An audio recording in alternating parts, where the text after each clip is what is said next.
ya. Así. Imaginen la ceremonia de los Premios Nobel de la Paz 2006 en Estocolmo. Ahí está el profesor Muhammad Yunus, creador de un sistema de créditos para personas pobres. Es llamado al escenario. Con su traje oscuro, recorre un pasillo que parece sacado de un cuento de hadas nórdico. Violines suenan suavemente mientras la audiencia, llena de mentes brillantes, escucha sus palabras de agradecimiento. ¿Y qué crees que pasaba ese mismo año en la Universidad de Harvard? Pues algo similar, pero con mucho menos prestigio. Allí, con batas de laboratorio y narices de payaso, los presentadores anunciaban a los ganadores de los premios Ig Nobel, algo así como la parodia de los Nobel. Bart Knowles y Ruhr de Jong se acercaron al escenario y fueron recibidos por una lluvia de aviones de papel. ¿Y qué hicieron estos señores para ganar? Bueno, Knowles y Ruhr descubrieron que los mosquitos de la malaria sienten una atracción inexplicable por el queso Limburger y los pies humanos. Hablemos de científicos locos. Bienvenidos a Cosas Muy Importantes. ¡Muy importantes! El primer radio podcast de Kiss FM. Yo soy Daniel Ormazábal. Y yo, Federico Capocci. Y hoy, como cada miércoles, los acompañamos hasta la 1 p.m. desde la señal del circuito digital Kiss 101.5. En la producción de este espacio, Katiuska Romero. En la asistencia de producción, Camila Napoletano y Mateo Capocci. En los controles, Luisito Frías. En la conducción, Daniel Ormazábal y Federico Capocci. Nuestro Instagram, si desean escribirnos y conectarse con nosotros, es @cosasmuyimportantes. También nos pueden escuchar en vivo por la señal de kissfm.com y van a poder ver esto en diferido en nuestro canal de YouTube @cosasmuyimportantes. Bueno, abrimos contándoles un poco acerca de lo que son los premios Ig Nobel. Resulta que cada año en un auditorio de la Universidad de Harvard se anuncian los ganadores de lo que ahora son célebres premios Ig Nobel. El criterio que define los ganadores es solo uno y muy sencillo, y a mí me encanta. Dice, tienes que haber hecho algo que primero haga a la gente reír y luego la haga pensar. Entre los favoritos figura el premio que recibió en el 2001 un hombre llamado Keok, que logró que la Oficina de Patentes de Australia, escucha esto, capo, le concediera la patente de invención de la rueda. De la rueda. Bueno, nadie la había patentado, obviamente. Exacto, ¿no? bueno, está bien. Pero fíjense, la lista para reír es bastante extensa, mira. Tratamiento agudo de miembros atrapados por cremalleras. Ay, ay, ay. Transmisión de enfermedades venéreas a través de muñecas inflables. Uso de montaña rusa como tratamiento para el asma. Okay. Y las 6 páginas redactadas por la British Standard Organization para explicar mejor cómo hacer una taza de té.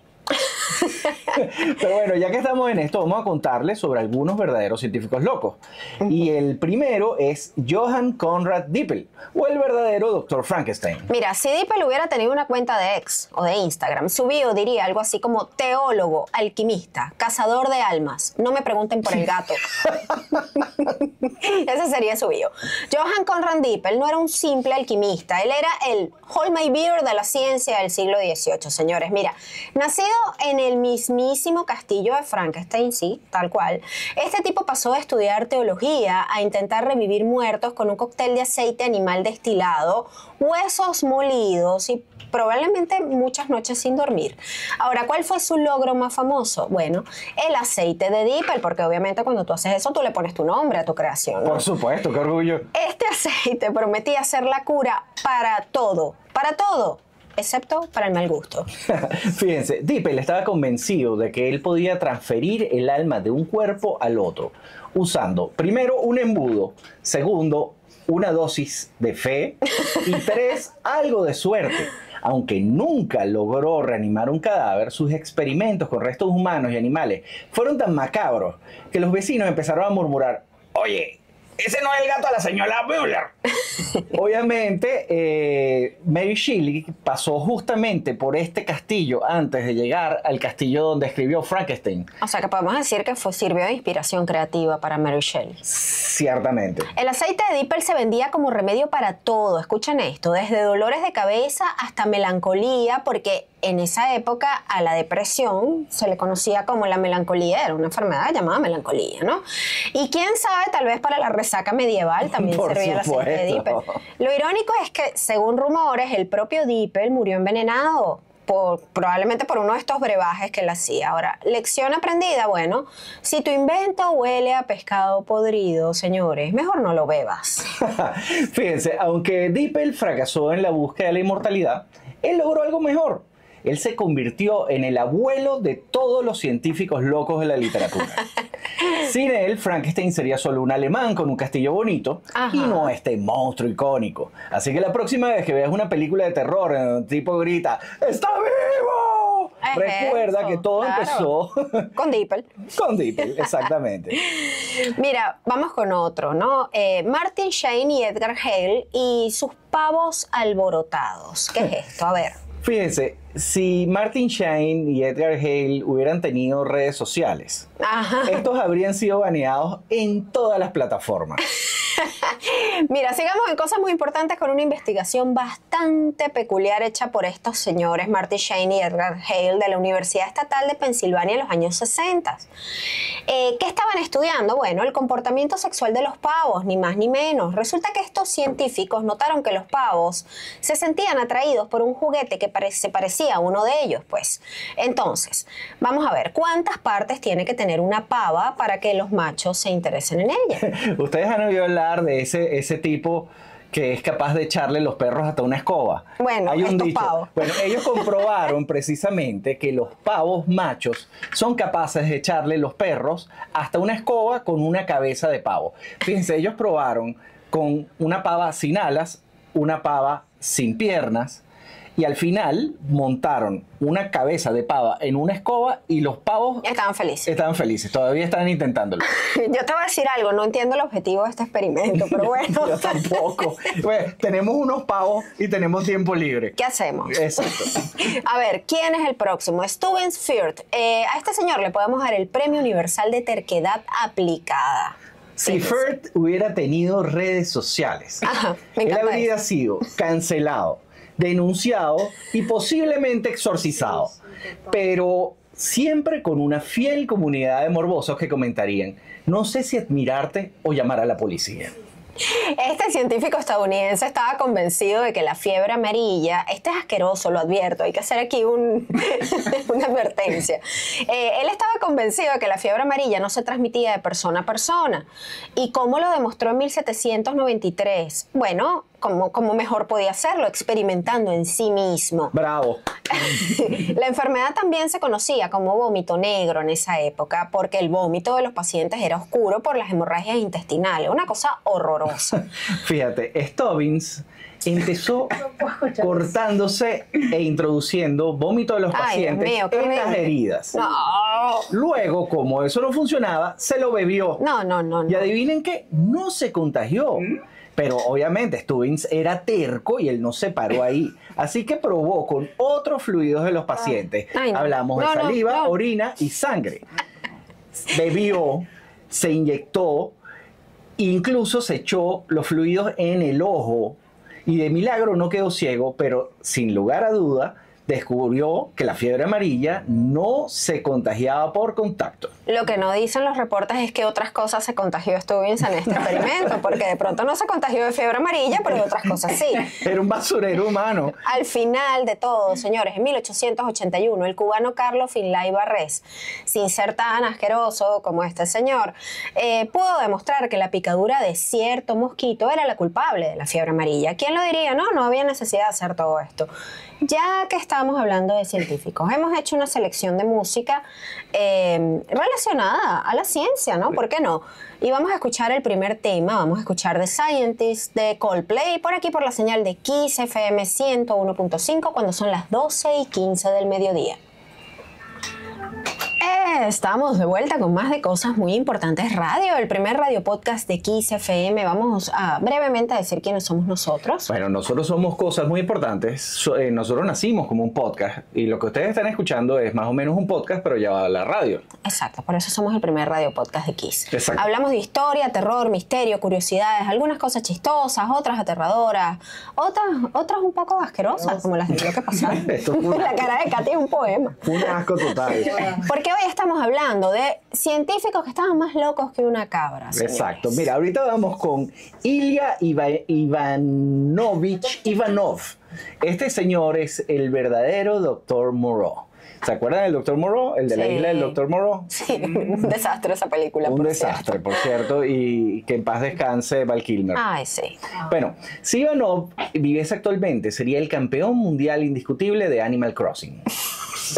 Resulta que Stalin, el líder soviético, en su afán por dominar el mundo, tuvo la brillante idea de crear un ejército de híbridos humano-chimpancé. Sí, como lo oyes, soldados mitad humano, mitad mono, fuertes, resistentes y supuestamente obedientes. El científico elegido para esta misión, Ilya Ivanov, un tipo que ya había hecho algunas cosas raras cruzando caballos con cebras. Él era el líder en la investigación de cruce genético veterinario. O sea, era un tipo respetado en su área. Era un tipo muy serio. Okay. Así que definitivamente Stalin en su segunda o tercera botella dijo: ¡échale pichón! Ya me mete, señor. Fíjense, Ivanov no se andaba con tonterías. Este señor viajó a África para inseminar chimpancés con esperma humano.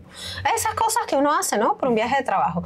En fin, cuando eso no funcionó, decidió hacerlo al revés. Inseminar mujeres humanas con esperma de mono. Una cosa terrible. El resultado, bueno, no hubo soldados monos, señores, spoiler alert, no hubo.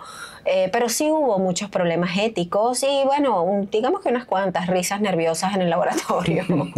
Tras años de experimentos fallidos, gastando rublos como si fueran confeti, Ivanov obviamente fue arrestado y exiliado. Stalin, decepcionado, tuvo que conformarse con un ejército de humanos comunes y corrientes, pero que, bueno, no tiraban bananas. Eso sí, la lección dejó, la historia dejó una lección. Una lección importante, ¿no? No mezcles a humanos y monos a menos de que vayas a hacer una película del planeta de los simios. Exacto. Un COVID-19. Exacto. Pongámonos polémicos. Vamos, Katy. Entre los experimentos locos de la Unión Soviética, yo creo que este se lleva el premio a ¿en qué rayos estaba pensando esta gente?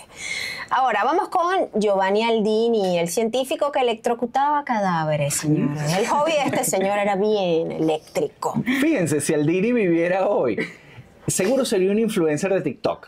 Con challenge del tipo: ¿cuánto voltaje aguanta un cadáver antes de que se nota que sigue muerto? Ay, Dios mío, qué horrible.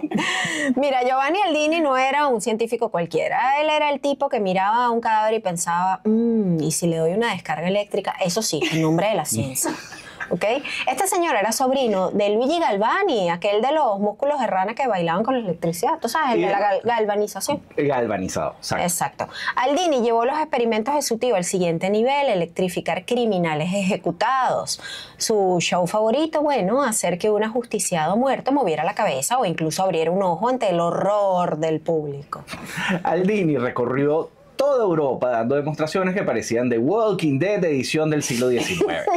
En 1803, su acto estrella fue revivir parcialmente el cadáver de George Foster, un asesino ahorcado. Los testigos juraron verlo respirar. Spoiler alert, seguía muerto.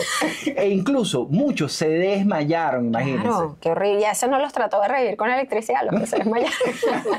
Miren, aunque sus shows eran puro morbo realmente, Aldini insistía en que su trabajo tenía fines nobles, como revivir ahogados, cosa que no ocurrió. Incluso probó electroshock en pacientes con enfermedades mentales, porque en esa época, pues, se consideraba que un buen calambrazo lo curaba todo, señores. Esta era una técnica médica válida. Increíble, ¿no? Pero eso sí, su técnica de reanimación era básicamente sacudir al muerto hasta que alguien gritara milagro. Ese era su gran experimento científico. Aunque Aldini nunca revivió a nadie, sus experimentos inspiraron nuevamente a Mary Shelley, que definitivamente estaba paseando muy pendiente de lo que estaba pasando, para su famoso Frankenstein. Claro. Sorpresa. Estos experimentos locos ayudaron a sentar las bases de la electroterapia moderna. Así que la próxima vez que veas un desfibrilador, piensa: esto existe porque un italiano electrificaba a criminales muertos por diversión. Exactamente. Y si algún día te dan un choque eléctrico, ya sabes a quién agradecer, entre comillas. Mira, vamos con otro. Andrew Urey, otro científico que también le gustaba jugar con la electricidad. Oye, yo lo pienso, y ser mamá de estos científicos cuando eran chiquitos debe haber sido toda una aventura. Yo como mamá lo pienso. Yo que tengo un pequeño Dr. Frankenstein en la casa. Exacto. Y digo, esto es duro, para una madre esto es duro, ¿no? Tiene que ser duro. Este señor también le gustaba electrificar y hacer otras locuritas victorianas, ¿no? Sí, si Uri viviera el día de hoy, seguramente tendría un podcast llamado Cadáveres y Corriente Alterna, patrocinado por General Electric. ¡Qué bien! Andrew Uri no era el típico profesor aburrido de universidad, no señor. Este científico del siglo XIX vio un cadáver en la mesa de disección y pensó, ¿y si le aplicamos electricidad? Por pura curiosidad científica, por supuesto. Fíjense, su experimento más famoso fue en 1818 cuando le dio descargas al cuerpo de un asesino, porque, bueno, obviamente había que buscar a quién experimentar. Son más baratos. Ay, qué horrible. Matthew Clydesdale, y él hizo que este señor moviera sus piernas patearan y su cara hiciera muecas como si estuviera, no sé, en un TikTok del más allá. El público quedó horrorizado y fascinado por igual. Uri transformó su laboratorio en una especie de espectáculo de circo. Él llevaba su laboratorio por todos lados. Cuando aplicaba electricidad al nervio frénico del cadáver, este es el nervio que está aquí en la nariz. Estamos viendo, capo, te estamos viendo. El muerto simulaba respirar. Spoiler alert, los muertos no respiran. No. Los asistentes juraron ver vida en los ojos del difunto. Eso está lo que probablemente inspiró más de una pesadilla y alguna que otra botella de licor fuerte para pasar el rato, ¿eh? Aunque Uri decía que sus experimentos servían para entender la vida, era obvio que también le encantaba el drama, ¿no? El show. Entre sus otros hobbies estaban estudiar la economía industrial, un hobby bastante aburrido, digamos, él tenía que compensar. Le gustaba escribir sobre cómo las máquinas nos destruirían, no iban a destruir los empleos a futuro, cosa en la que Uri se equivocó, por cierto. Pero su verdadero legado, señores, fue demostrar que con suficiente electricidad hasta un muerto puede bailar como Thriller. ¡Bravo, Uri! Aunque nunca revivió a nadie, afortunadamente, sus macabros experimentos ayudaron a entender el sistema nervioso y nuevamente inspiraron a Mary Shelley para Frankenstein. Exacto. Así que la próxima vez que veas una película de zombies, recuerda que todo empezó con un escocés jugando a ser Dios con un cadáver y una batería. Gracias, Dr. Uri. Vamos a otra pausa musical. Cuando son las 12:27 del mediodía. Buen provecho para quienes están comiendo. Ojalá no estén escuchando mientras están comiendo estas cosas terribles. Al regreso vamos a seguir contándoles más de científicos locos. Vamos a escuchar el tema Virtual Insanity de Jamiroquai. Seguimos en cosas muy importantes por Kiss FM 101.5. Si quieren comunicarse con nosotros pueden hacerlo en Instagram. Nuestra cuenta es @cosasmuyimportantes. Y también pueden escucharnos en cualquiera de las plataformas de podcast de su preferencia, buscándonos como Cosas Muy Importantes. Hay más de 160 horas de esto mismo. De gamelote histórico, señores. Gamelote histórico. La nueva sección de Cosas Muy Importantes. Acaba de nacer, gamelote histórico. Hoy estamos contándoles sobre algún... Voy a patentar eso. Eso es mío, ¿oyeron? Ok. Hoy estamos contándoles sobre algunos científicos locos que pues estaban bastante obsesionados con la muerte y con la electricidad. Bueno, pero es que esto no se acaba aquí, fíjate. No, señor. El siguiente es Robert Cornish, el científico que quiso revivir muertos en un columpio. Este por lo menos no los electrocutaba, te los mecía. Si Cornish viviese hoy, su bio de ex diría: científico, visionario y CEO de Resurrecciones Express. Muerto, no hay problema. Un columpio y mis inyecciones mágicas te devolverán la vida. Resultados no garantizados. Hashtag vida después de la muerte. Hashtag columpio de la resurrección. Mira, científico tan brillante como excéntrico, Cornish decidió que la muerte era solo un inconveniente temporal. Pues en los años 30 del siglo pasado, este hombre se propuso resucitar cadáveres usando una técnica que mezclaba sangre anticoagulantes, adrenalina y un columpio, sí, un columpio. Porque nada dice medicina avanzada más que mecer a un difunto en un columpio como si estuviera en un parquecito. Cornish estaba tan convencido de que balancear el cuerpo ayudaría a reactivar la circulación, que fíjate, él agarraba sus sujetos de prueba, eran perros recién fallecidos. Ay, a Dios. los que bautizó con nombres como Lázaro. Oye, vale, qué sutil. Tras inyectarle su supuesto cóctel milagroso, él los columpiaba como si fuera una atracción de feria. Ay, qué feo. Pero fíjate, algunos mostraron signos de vida. Claro, parecían más zombies que cualquier otra cosa, ¿no? Vamos, o sea, le inyectaba cualquier cosa y los columpiaba y al parecer los bichos revivían ahí más o menos, abrían los ojitos. Ay, no, qué horrible. El colmo fue cuando quiso aplicar su método en humanos, porque obviamente ya llegó un momento que dijo, no voy a experimentar más con perros, voy a probar con la gente. Un condenado a muerte, obviamente, se ofreció como voluntario, pero el Estado de California dijo, no vale, ni locos, ¿qué es esto? Imagínense este titular, señores. Preso resucitado demanda la prisión por no pagarle jubilación. Eso sí, Cornish no se rindió y hasta inspiró varias películas de terror baratas. ¿Cuál es una de las que está inspirada en esto? Reanimator. Terrible película. Reanimator es una película que supuestamente está basada en una teoría de Lovecraft. En una teoría no, en una historia de una historia de Lovecraft, pero realmente Lovecraft. me suena esto. Claro, Suena no había más a columpio. Cornish que... Okay. No había columpio. Mira, el siguiente es un señor que se llama Albert H. Astor. Este señor, bueno, esto fue terrible. En los años 60, él agarró y montó a 10 soldados en un avión. Ay, Dios. Este es el del avión. Este es el del avión. Vamos a hacer un entrenamiento, muchachos, le digo. Sí, le digo, vamos, móntese. La teoría de este señor, o sea, lo que él quería descubrir es si tú puedes llenar un formulario mientras crees que vas a morir. Exacto. O sea, este es el monstruo final de un juego de recursos humanos. Exacto. De hecho, este señor era el jefe del Departamento de Recursos Humanos en la Fuerza Aérea. No es mentira, se dedicaba a eso. Y el experimento era, puedes llenar formularios mientras crees que vas a morir. Ese era el título del experimento. ¿Qué hicieron? Subieron a estos jóvenes soldados a un avión, a un supuesto entrenamiento, y estando en el avión les dijo, mira, el piloto dijo, perdimos un motor, nos vamos a caer. El avión se está cayendo. El avión se está cayendo, cosa que era mentira. Pero ellos empezaron a ponerse nerviosos y le dijo, necesitamos que rápidamente llenen estos formularios de seguro porque si no sus viudas no van a cobrar nada.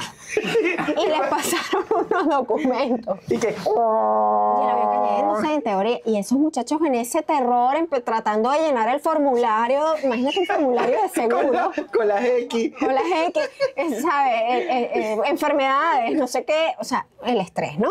¿Qué ocurrió? Obviamente el avión no se cayó. Lo único que logró demostrar es que el miedo a morir te hace pésimo para el papeleo. Por supuesto. Obviamente. Como estaba contando Daniela, este tipo era el jefe de recursos humanos.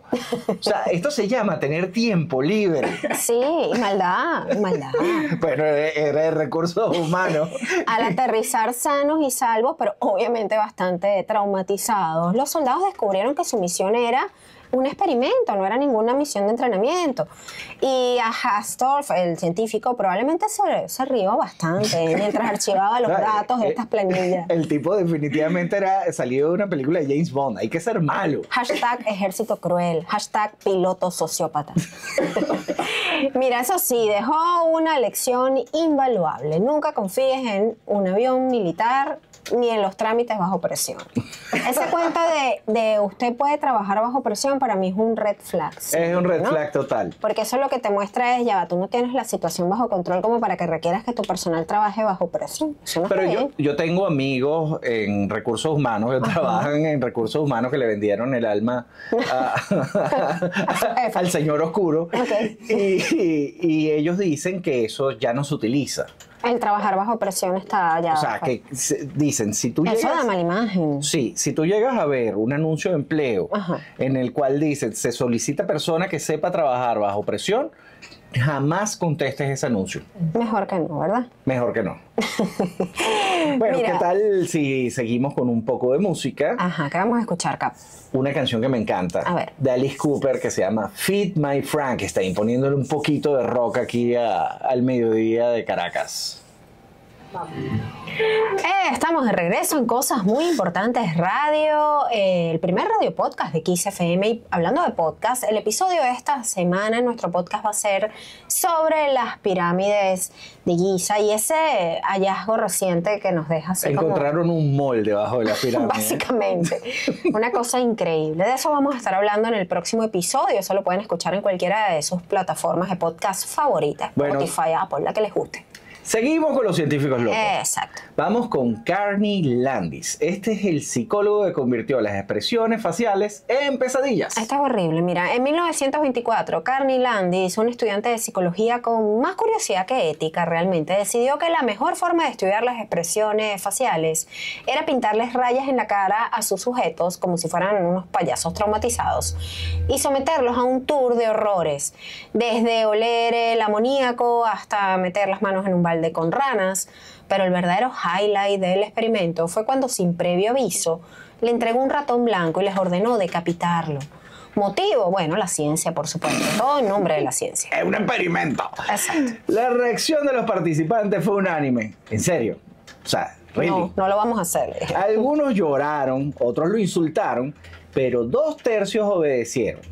Sin embargo, los que se negaron No lograron salvar al ratón. Ah. Porque Landis llegó y dijo, estas cosas, cuando uno quiere que las cosas se hagan, las tiene que hacer uno mismo. Quítate que yo lo hago. Quítate que yo lo hago y... Qué horrible. El estudio, publicado como si fuera algo completamente normal, hoy sería cancelado, obviamente, antes de que Landis terminara de decir cortón en la cabeza. Pero en los años 20, sin comités de ética que lo frenaran, pues logró demostrar dos cosas, señores. Los humanos hacen cosas horribles y un tipo con bata de laboratorio les dice que esto es en nombre de la ciencia. Eso está confirmado. Y nadie quiere ver las fotos de ese experimento en su feed de Instagram. Landis buscaba lo que son las expresiones universales. Él creía que todo el mundo pone más o menos la misma expresión cuando Ante tiene ciertas terror. situaciones, ¿no? Sí. Sin embargo, lo único que logró probar es que existe una expresión de ¿qué diablos es lo que acabo de hacer? Exacto. Y yo creo que no era necesario hacer este experimento para llegar a esa conclusión, pero bueno. En fin, vamos con el próximo. Clarence Leuba, el científico que convirtió su casa en una zona anticosquillas. Y bueno, spoiler alert, perdió. Este señor era un infeliz. Este era un infeliz literalmente, y él quería que su casa fuera infeliz también. Exacto. En 1933, Clarence Leuba, un psicólogo con demasiado tiempo libre, decidió responder la pregunta que nadie se hacía. ¿Reímos al hacernos cosquillas por instinto o por aprendizaje? Para averiguarlo, transformó su hogar en un laboratorio antirrisas, donde su pobre hijo, al que llamó RL Mail, sí, como un código de laboratorio, fue criado en un ambiente de cosquillas sin alegría. Una cosa loca. El protocolo era estricto, fíjense. Leuba usaba una máscara de cartón para no sonreír y hacía cosquillas a su hijo como un robot. Axilas, costillas, pies, todo registrado al milímetro. La regla era clara, nada de risas. Hasta que un día su esposa, humana, normal y con corazón, arruinó todo este experimento al jugar con el bebé después del baño, riéndose, haciéndole cosquillitas, pues como toda mamá normal. Para su desgracia, a los 7 meses, el pequeño RL Mail reía como cualquier otro bebé al que se le hace cosquillas. Pero Leuba, tan terco como solo un científico de los años 30 podía hacerlo, repitió el experimento con su hija. ¿Cómo se llamaba la hija? EL Female. Wow, qué original este señor. Y que logró el mismo resultado. A los 7 meses, ella también reía. Conclusión científica: las cosquillas hacen reír, a menos de que tu papá sea un robot con máscara de cartón. Al final Leuba admitió que la risa era innata, pero con el resentimiento de quien culpa a su esposa por no seguir este extraño régimen antifelicidad. La pregunta es cómo logró este señor conquistar a su esposa siendo así de infeliz. ¿Cómo logró tener hijos? Exacto. Es verdadero. Aquí tenemos los Aquí hashtags. se abre un universo de preguntas que no voy a hacer, pero ajá. Hashtag ciencia absurda, papá siniestro, las cosquillas ganaron. Ay, qué horror. Vamos con un poco de música científica y seguimos con más de cosas muy importantes de radio. Vamos a escuchar a Thomas Dolby, el tema She Blind Me with Science. Seguimos en cosas muy importantes. Estoy hablando de científicos locos aquí, checharechando. Por cierto que Thomas Dolby era todo un científico loco. Sí, señor. Él es el creador del Dolby Surround. Y por ahí me diste un dato curioso de que además está en el show de Roger Waters, de The Wall, ¿de qué año? El de los 90. Wow, estás lleno de información. Inútil. No es inútil, es sorprendente. Para la radio no es inútil, No, realmente. nunca, no para nada. No. Sorprendente. Un dato importante es que ustedes viven O sea, paran el carro a 72. Sí, estábamos escalones. hablando, le estábamos contando Yo a estoy Katy sorprendida, yo necesito un programa de esto. que nosotros somos esposos, Federico y yo. Tenemos Exacto. 19, casi 19 años de Todo el mundo lo ha casados. notado. Ah, bueno. Ese feeling. Sí, y si no éramos, deberíamos casarnos. capaz. Exacto. Ok. Y nuestra casa, el garaje, queda en la planta baja y luego hay que subir 72 escalones para llegar a la casa. Cuando yo soy una persona que se le olvida la cartera, o sea, yo soy de lo que se Exacto. devuelve 3 o 4 veces antes de salir. Exacto. Y me ha pasado que he dejado. Que llegas al carro y dices, se me quedó la cartera. Me voy así. Yo no me voy a devolver 72 escalones. Una vez me llevé la basura en el carro. Ah, sí, sí. Bueno, pero es que, fíjate, Federico en su almacenamiento de su cerebro, él guarda información como la de Thomas Dolby Exacto. y desplaza completamente información como llevarse la cartera, botar la basura sí, donde es, etc. las cosas importantes del día a día. Las Eso- cosas muy importantes. Sí, eso queda como de lado, pero sí me acuerdo perfectamente de este señor Thomas Dolby y eso, como estoy involucrado en la pared de Roger Waters y Y todo. hasta el peinado que Y tenía el durante el peinado. show. Sí, sí. Increíble, Capo. Eres objeto de estudio de uno de estos científicos locos de los que hemos hablado hoy. Fíjense, estábamos hablándole de varios científicos, mira, alemanes, estadounidenses, ingleses, escoceses, en fin. Pero ¿qué tal si hablamos de uno de nuestras tierras? No era venezolano, pero fue aquí en Venezuela. Exactamente. Vamos a hablar del doctor Canoche, el vampiro alemán que puso a Galipán en conserva, señores. Qué horroroso esto que acabo de decir. En las montañas de Galipán vivió en el siglo XIX un médico alemán con un hobby bastante peculiar: embalsamar cadáveres como si fueran jamones. Ay, Dios. El doctor Gottfried Canoch. Este no era el típico expatriado. Mientras otros europeos en Venezuela tomaban café, él perfeccionaba su fórmula secreta para momificar cuerpos, Ay, Dios. convirtiendo su hacienda Bella Vista en el primer y más macabro salón de belleza post-mortem de Venezuela. Mira, la leyenda dice que Canoche experimentaba con sus empleados y familiares y que a veces los usaba de decoración después de muertos. Imagínense esta escena de llegar a tu casa y que te reciba, no sé, la tía Gertrudis ahí sentada, casi fresca, en el sillón. Cosa tan horrorosa. Los vecinos juran que el doctor hablaba con sus momias como si estuvieran vivas. Yo tengo que hacer aquí un pequeño paréntesis, porque en mi casa en algún momento Allá va, allá mi va. mamá trajo Ay, Dios. un oso hormiguero disecado. Ay, no. O sea, hecho en taxidermia. Y el oso hormiguero, cuando ella lo trajo para fastidiar a mi abuelo, agarró y lo puso en la cocina. Ella esperó a que saliera. Entonces estaba el oso hormiguero, y le estoy diciendo que un oso hormiguero mide 50 centímetros. Como el que tenía Dalí de mascota. Exacto, una cosa así. Y ella lo cambiaba de sitio en la casa.